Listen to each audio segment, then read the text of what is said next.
तक्षशिला का प्राचीन विश्वविद्यालय विद्वानों की तपस्या और ज्ञान की आभा से जगमगाता था। उन्हीं विद्वानों में से एक थे आचार्य चाणक्य। उनका व्यक्तित्व तेज, दृष्टिपैनी और उद्देश्य अडिग था। वे केवल एक गुरु नहीं बल्कि ऐसे दार्शनिक थे जो राष्ट्र की आत्मा को समझते थे।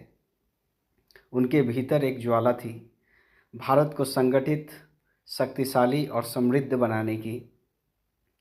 एक दिन तक्षशिला में समाचार पहुंचा कि मगध का अत्याचारी राजा धनानंद जनता पर असहनीय अत्याचार कर रहा है। चाणक्य का हृदय व्यथित हो उठा। उन्होंने संकल्प लिया कि वो भारत को ऐसे अत्याचारी से मुक्त करेंगे, परंतु यह कार्य आसान नहीं था। धनानंद की सेना विशाल थी और उसके दरबार में चाटुकारों की भरमार थी। अपने ध्येय को पूरा करने के लिए चाणक्य मगध पहुँचे। वे राजा को न्याय, नीति और प्रशासन पर परामर्श देना चाहते थे, पर धनानंद अपने अहंकार में डूबा था।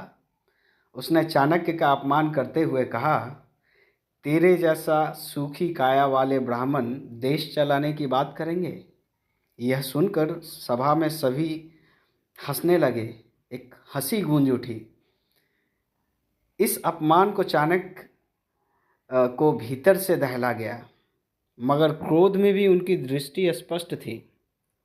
उन्होंने अपने जटाओं को खोलकर प्रतिज्ञा ली, जब तक इस अत्याचारी को सिंहासन से उतार न दूं, इन्हें नहीं बांधूंगा।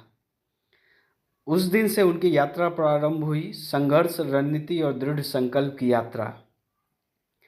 यही यात्रा उन्हें एक बालक चंद्रगुप्त से मिलवाती है, तेज, साहसी, राष्ट्र प्रेम से भरा हुआ। चाणक्य ने पहचान लिया कि यही वह योग्य शिष्य है जो भारत को एकजुट कर सकता है। उन्होंने चंद्रगुप्त को राजकीय नीति, युद्ध कला, कूटनीति और नेतृत्व का प्रत्येक पाठ पढ़ाया। चाणक्य जानते थे कि सामर्थ्य केवल बल में नहीं, बुद्धि में भी होती है। उन्होंने चंद्रगुप्त से कहा, राजा वही है जो अपने लिए नहीं, प्रजा के लिए जिए। दोनों ने मिलकर संपन्न साम्राज्यों से सहयोग लिया, अत्याचारी शासन में विद्रोहियों को संगठित किया और रणनीतिक रूप से एक एक कर धनानंद की शक्तियों को कमजोर किया। वर्षों की कठिन तपस्या, अथाह बुद्धिमत्ता और अदम्य साहस ने अंततः फल दिया। धनानंद पराजित हुआ और चंद्रगुप्त मौर्य भारत के एकीकृत शासन का प्रथम सम्राट बना।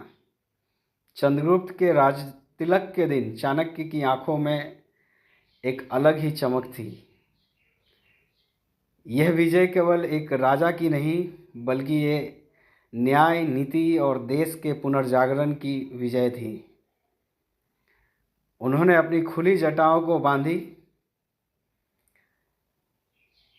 मौर्य साम्राज्य आगे चलकर भारत के स्वर्णिम युगों में से एक बना और उसके पीछे सिर्फ एक ही मस्तिष्क था, एक ही तपस्वी था, एक ही भारत माँ का बेटा था, आचार्य चाणक्य।